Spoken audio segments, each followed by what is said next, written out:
Take the remote unit from its handy storage space, and you're set for hours of pure pleasure. Enjoy your favorite programs, black and white or color. Turn the set on, select your channel, see all color shows in living color.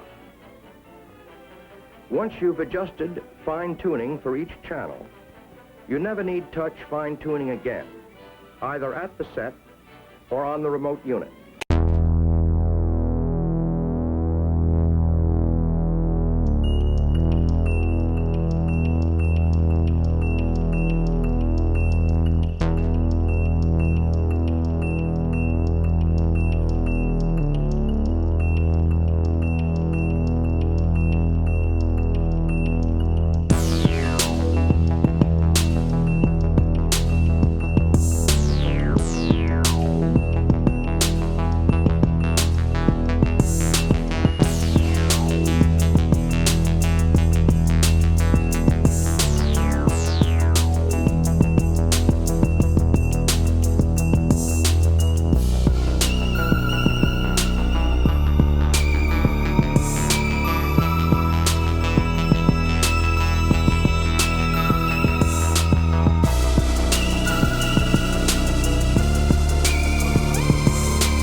Excuse me, I need to check to see if this thing's on.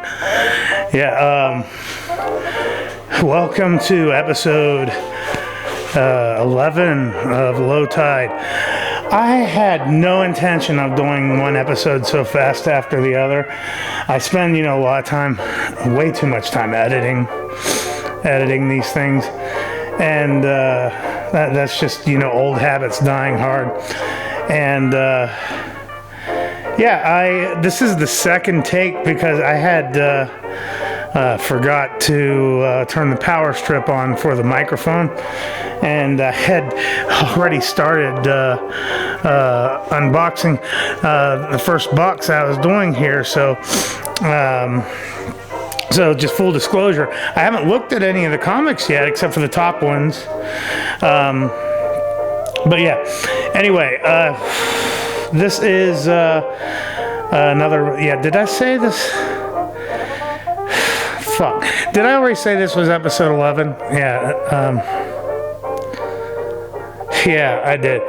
But yeah, I typically don't do episodes so fast from each other, but I had the tripod I've been using up until last week at one point had fell over. I wasn't even in the garage when it happened. It just sort of fell over. And when it came out, it snapped. It was a cheap piece of shit.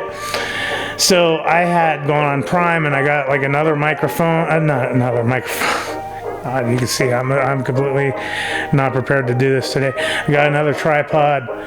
And I got from it, it's the Amazon brand.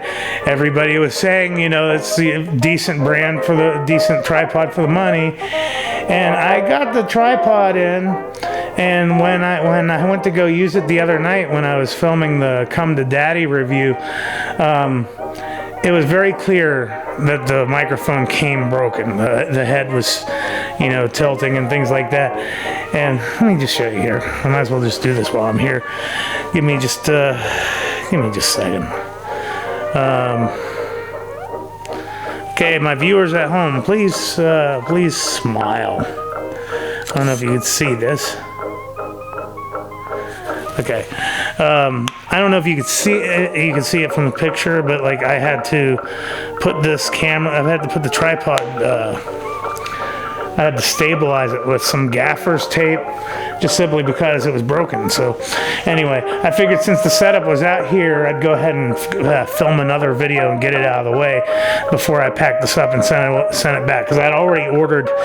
I ordered myself. I was hoping I wouldn't have to get. I wouldn't have to spend too much on a tripod. until, you know, like closer to when this crisis is getting finished, so that, you know, I'd have something better when I do short films or anything like that. But I decided to go ahead and spend a little bit extra money and get a decent tripod. So that's on the way. But in the meantime, I thought since this setup is out here before I sent this one back, I'd go ahead and I'd go ahead and get this fuck. I'm really not prepared to do this today. I usually, you know, like I had already got the one video up, and like I take time doing this. Like, you know, this isn't really me. I'm an introvert pretending to be an introvert that's trying to be an extrovert. So yeah, that's you know, so to get into the mode of doing this thing takes a few days, and then I get drained and I just don't want to do it anymore. But I'm doing some unboxings today, and these are mystery boxes I got off of eBay, and I got them from a suggestion from a YouTuber named Comic Foo. Seems to be a really nice guy. He's one of these people on here that on YouTube that has a comic book channel, and like he's really fun to watch. And he was in the they on his channel they do like a lot of comic Vantage unboxings, and the conundrum is that comic Vantage is now popular, so everybody's looking for alternatives. And he was mentioning about these boxes he used to get on eBay when he started his channel. By Matt Lucero, is that correct? And so when he mentioned that like a week and a half ago, I bought a couple, and then like last week he was opening up some Lucero boxes and he was getting kind of pissed. He's like, yeah, you know, maybe I shouldn't have pointed out my secrets, because now Matt Lucero's boxes are going to sell out, and they sold out while he was doing the show. Anyway, as I said, that's the whole thing. I try to be more social now. You know, part of it's part of the job, but too, you know, it's like, what else am I going to do during all this? And you know, and like no man can be an island, so I'm trying to do my best. But anyway, I got 2 Lucero boxes. This one I had already done the tabs, and I was already starting to do the unboxing when I realized that the microphone wasn't. So take 2, and so this is the first box. And the only thing I could see on the boxes are on what's on top of the boxes. So like I could see like the top comics, and this one, the top comic on this one is something that I really like. So I'm gonna save that for a second. But this one is each one's supposed to have a hit, and the hits that I saw on Foo's channel were actually pretty good. So I thought, well, since I need to have some content this month, I'd go ahead and take a chance. So starting right off, we have Web of Spider-Man 101. That is Maximum Carnage number 2 of 14. I'm not much of a Spider-Man collector. I never really was, but I'm happy to have it for sure. And what is this? Look at this. This is an older book. Condition-wise, it's kind of roached to hell. But it's DC, the world's most dangerous villains. There's a 20 center. And, yeah, you got Captain Cold on there. And I don't know much about Dr. Fate, so I don't know anything about Dr. Fate's villain, but yeah, that's going in the collection for sure. Okay.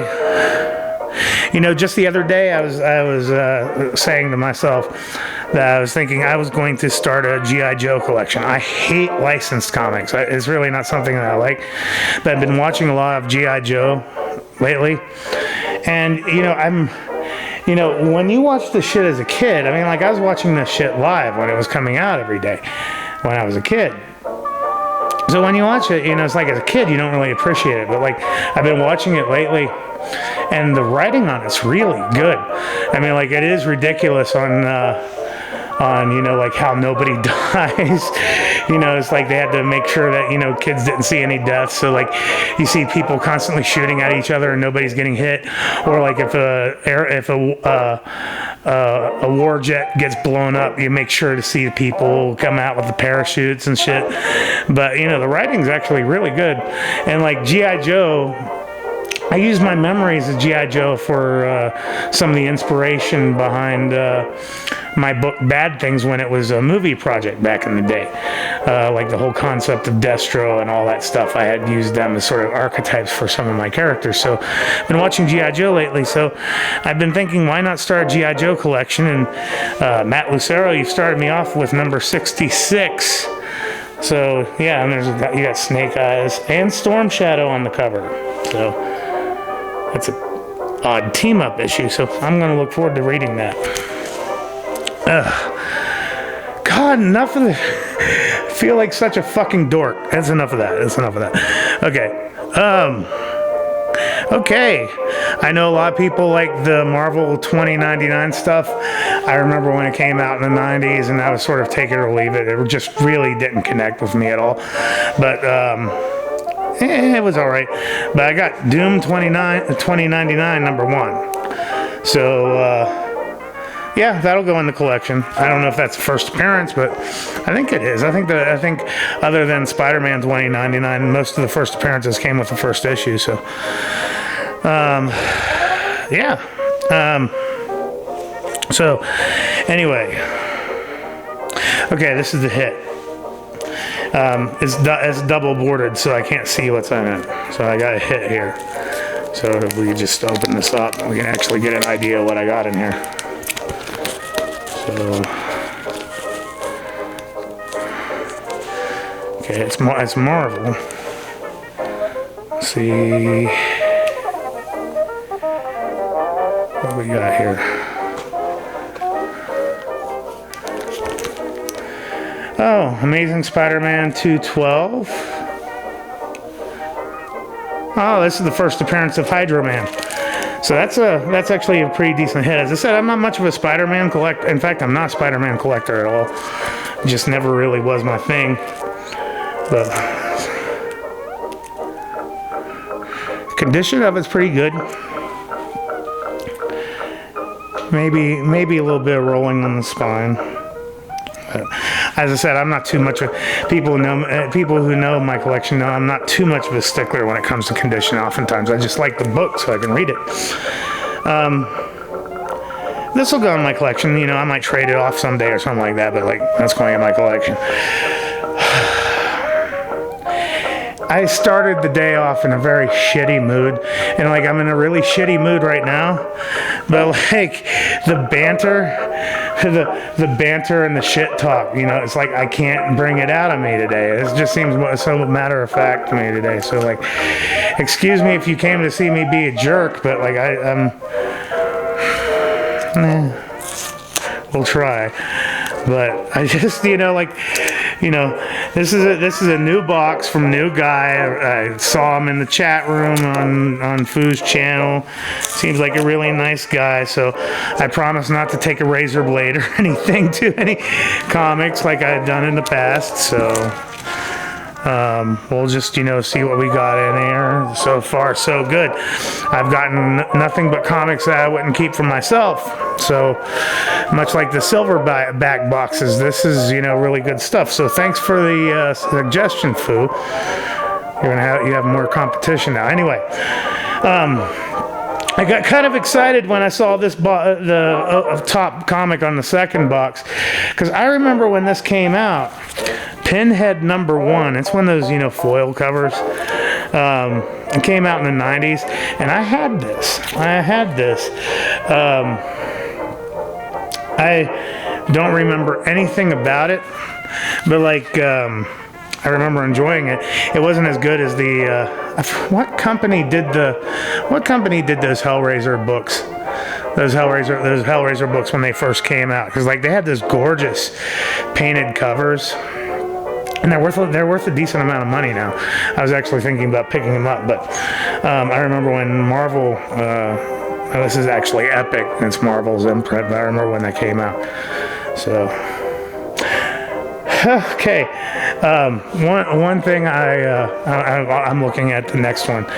I was just like a week and a half ago decided I was going to start collecting some of the C-list Marvel characters from the 90s, because, you know, the keys and stuff tend to be, you know, 90s comics should be cheap anyway, but like I remember liking them to a degree, and like this next comic reminds me, you know, like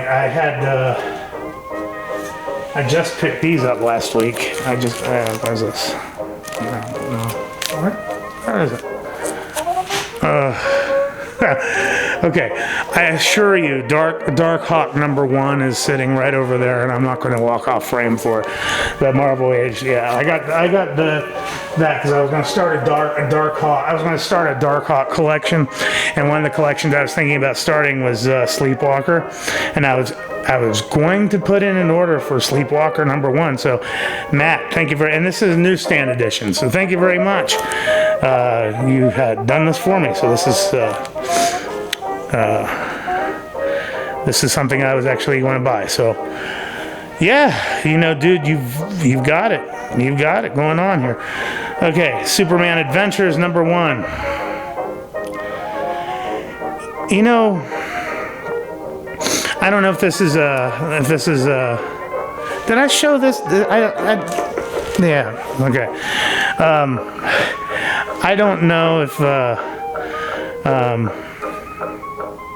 I don't know if this is worth anything. This is the Superman animated series, first comic on that. So, yeah, I'll put it in the box. So it's all good. Okay, another DC oldie. It's one of those strange books. Actually, I almost got this in a lot of horror comics last year, but I didn't buy it. Strange Sports #2. I have no idea if this is worth anything. But yeah, I almost got that. So yeah. Okay, and I haven't even gotten to the hit yet. Here's the hit. I haven't even gotten to the hit. But, yeah. Matt, your boxes are fantastic. Just like with the Silverback box, there's not a single comic in here I wouldn't keep. So, fantastic. Yeah, I have...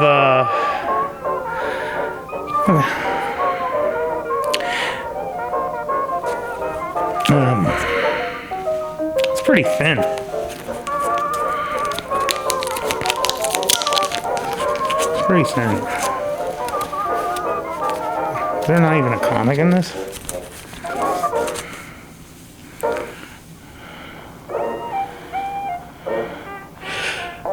Oh! Okay, I'm going to cover part of this up.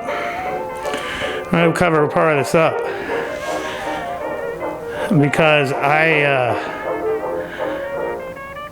think I won the grand prize. A lot of these mystery boxes have grand prizes, and they tend to be a larger hit. Some people do.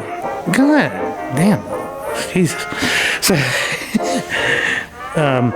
some people, you know, put larger hits than others. Congrats, you won the Thor 339.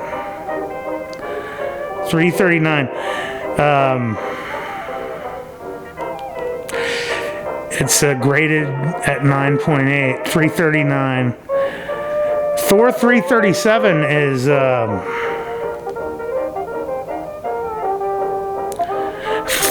Thor 337 is the first appearance of Beta Ray Bill. So yeah, that would be like the third appearance of Beta Ray Bill. I'm going to cover this up. Let's see, there's a note right here.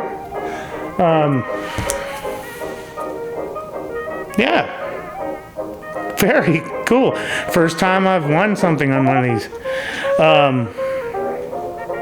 Yeah. Pretty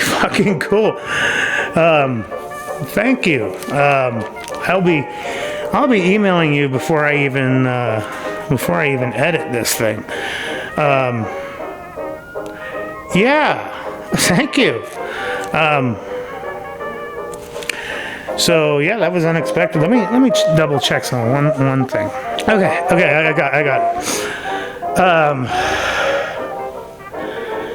Thor 339 is the first appearance of Stormbreaker. Stormbreaker is the hammer that Odin gives to Beta Ray Bill. For my friends that don't read comics, if you remember in Infinity War, that's the axe that Thor gets in Infinity War. I don't know what to say. I usually come in with, like my brain thinking I'm going to do some, shit talk. And, if I win a grand prize, how the fuck can I do shit talk? So, Matt, great job. Get some more boxes up. Tell Fu first. And, tell me second. And yeah, I'll get emailing you on this, guys, ladies. Thank you. Yeah, I'll be doing another. I got some more stuff in the mail. I had to do another take because the camera ran too long and it cut out on me. So I think it ended just as I was, doing the whole thank you. So, please subscribe, and visit the website, and